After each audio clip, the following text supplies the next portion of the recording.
The North Atlantic, December 26, 1943. A blinding Arctic blizzard, sub-zero temperatures, and pitch-black polar night. Through the towering walls of freezing water, a steel leviathan is hunting.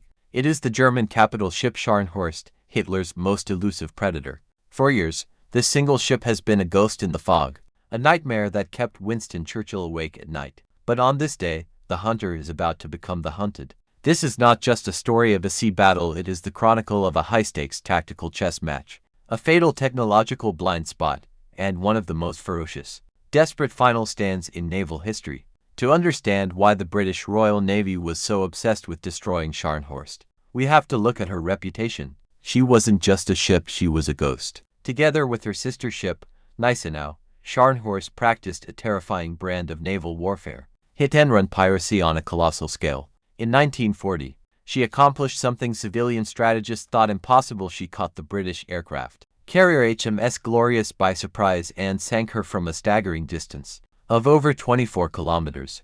But her ultimate insult to the British Empire came during Operation Cerberus. In broad daylight, right through the English Channel, the Royal Navy's own backyard, Scharnhorst sailed past British coastal guns, mines, and torpedo boats, completely untouched. The British press was furious. London wanted blood. The Admiralty didn't just want Scharnhorst sunk, they needed her eliminated to restore their national pride. By late 1943, Germany was losing the war, and Hitler's surface fleet was trapped in the Norwegian fjords, starved of fuel. Yet, there was one vital lifeline left for the Allies that Germany could still sever: the Arctic convoys. These merchant fleets carried thousands of American tanks, planes, and supplies through the freezing Barents Sea to the Soviet Union. If those supplies were stopped, the Eastern Front could collapse. On Christmas Day, 1943, the order came down from the German High Command. Operation Ostfront was a go. Scharnhorst, commanded by Rear Admiral Erich Bay, untied her moorings and slipped into the stormy, pitch-black ocean. Her mission was simple: find convoy JW55B and annihilate it. What Admiral Bay did not know was that he was sailing straight into a masterfully orchestrated death trap. The British had broken the German Enigma codes. They knew Scharnhorst was coming before she even cleared the fjord. As Scharnhorst closed in on the convoy's suspected position on the morning of December 26, the lookouts saw nothing but driving snow and black waves. But while the Germans were relying on human eyes, the British were using invisible waves. A squadron of British cruisers, led by HMS Belfast and HMS Norfolk, detected the German giant on their radar screens. At exactly 9:24 a.m., the frozen darkness was shattered by British star shells, illuminating the sleek, gray hull of Scharnhorst. Seconds later, the heavy guns of the British cruisers opened fire. The Battle of the Nordkap had begun. The opening minutes of the clash produced a catastrophic, silent disaster for the German ship. A 203mm shell from HMS Norfolk crashed into Scharnhorst's superstructure. It didn't sink her, and it didn't slow her down. But it did something worse.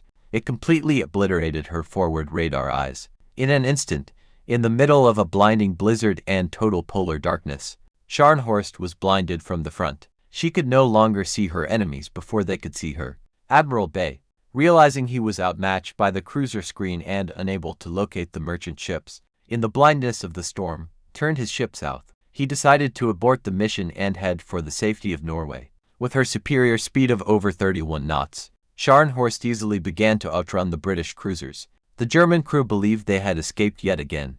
The ghost ship was slipping away into the dark. But the British commander, Admiral Bruce Fraser, had one final card to play. Sailing from the southwest, completely undetected, was the Royal Navy's heavy hitter, the battleship HMS Duke of York, armed with 10 massive 356mm guns.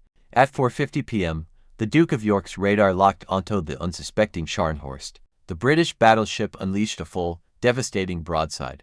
The night sky turned orange as 5 tons of high explosives screamed through the Arctic air. The first salvo hit Scharnhorst with absolute brutality. The shells tore through her deck, instantly knocking out her forward main turret, freezing the guns in place. The German ship was rocked by violent explosions, but her heavy armor belt held, and her engines kept screaming.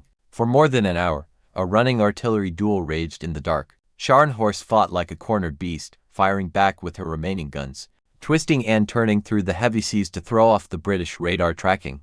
Against all odds, Scharnhorst's incredible speed was saving her again. She was slowly pulling out of the range of the Duke of York's heavy guns. The distance was widening. Safety and the Norwegian coast were almost within reach. Then came the fatal blow.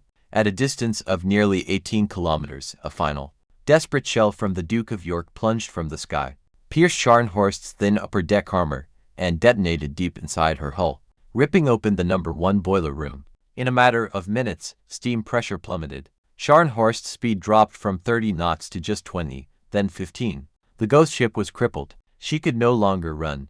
Admiral Fraser wasted no time. He ordered his accompanying destroyers to close the distance and finish her, like a pack of wolves surrounding a wounded mammoth. 4 British destroyers rushed into the spray of German secondary gunfire, launching a total of 28 torpedoes. 4 of them struck home, tearing open Scharnhorst's hull below the waterline. The ship began to list heavily to starboard, her bows settling deep into the freezing water.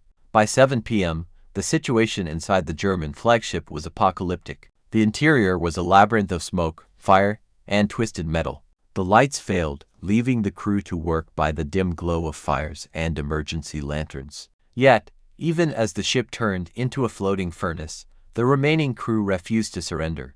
Officers and sailors dragged ammunition by hand to the last functioning turret, firing blindly into the darkness at the shapes of British ships circling them. At 7:30 p.m., Admiral Bay sent his final radio transmission to Germany. "We shall fight to the last shell."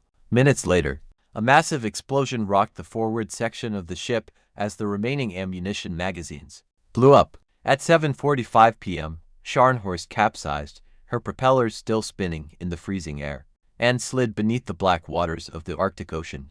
Out of a crew of nearly 2,000 men, only 36 survived the freezing water to be rescued by the British. The victory was absolute, but it left a profound mark on the victors. Later that evening, Admiral Bruce Fraser addressed his officers aboard the Duke of York. He looked out over the dark sea where their enemy had just perished and said, "Gentlemen, the battle against Scharnhorst has ended in victory for us. I hope that if any of you are ever called upon to lead a ship into action against an opponent many times superior, you will command your ship as gallantly as Scharnhorst was commanded today."